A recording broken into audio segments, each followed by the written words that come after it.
नमस्कार. सध्या वाटाण्याच्या शेंगा ज्या आहेत त्या भरपूर स्वस्त आहेत. 100 रुपयाला 3 किलो भेटत आहेत. आणि या वाटाण्याच्या शेंगा मी स्वतः घेऊन आलेलो आहे घरी 3 किलो. आणि काल बसून मग छानपैकी दाणे वगैरे काढलेले आहे. आणि याच्यातल्या काही कवळ्याच्या शेंगा होत्या त्या मस्तपैकी काढलेल्या आहे आणि तव्यावर भाजायला ठेवलेल्या आहे. तर बाकीच्या शेंगा ज्या आहेत तर ते दाणे मी दाखवतो आपणास पुढच्या कॅमेऱ्याने. हे बघा, भरपूर असे दाणे आलेले आहेत. सुरुवातीला 150 रुपये किलोनी मी वाटाण्याच्या शेंगा आणलेल्या होत्या, परंतु आता खूपच स्वस्त झालेल्या आहे. कारण बाजारात आवक वाढलेली आहे. ही कांद्याची पात आहे, घरीच लावलेली आहे. आणि हे बघा या वाटाण्याच्या शेंगा. मग मी काय केलं, तवा घेतलेला आहे आणि या तव्यावर कवळ्या शेंगा अशा टाकलेल्या आहेत आणि मस्त भाजलेल्या आहे, खालीवर केलेल्या आहे त्या. आणि त्यानंतर थोडीशी लाल मिरची टाकलेली आहे, थोडं तेल टाकलेलं आहे, मीठ टाकलेलं आहे.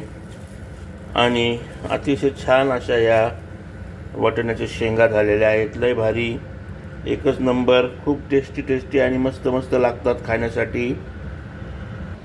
शेंग खाऊन दाखवतोय मी आपणास. वा, खूप चवदार आहे, छान लागते.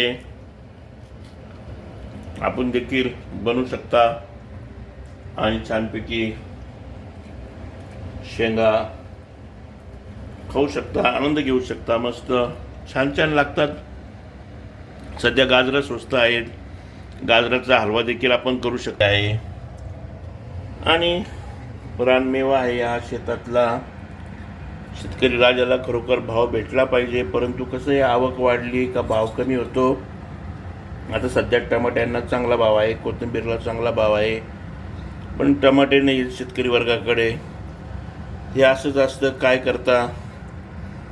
आता वाटाण्याच्या शेंगा मोठ्या प्रमाणात आल्या, परंतु बाजारामध्ये 20-22 रुपये किलोने ह्या विकल्या जात आहेत.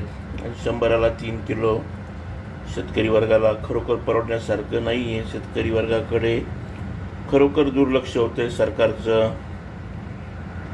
आम्ही शेंगा खाण्यास बसलोय दोघंही. कशा लागतात शेंगा? खूप छान, चवदार. मिरची टाकल्यामुळे आणि मीठ टाकल्यामुळे थोडंसं तेल, एकदमच टेस्ट आली ना.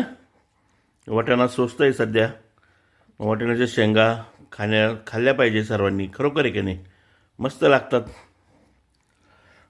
चणे, वाटाणे, वाह, लय भारी.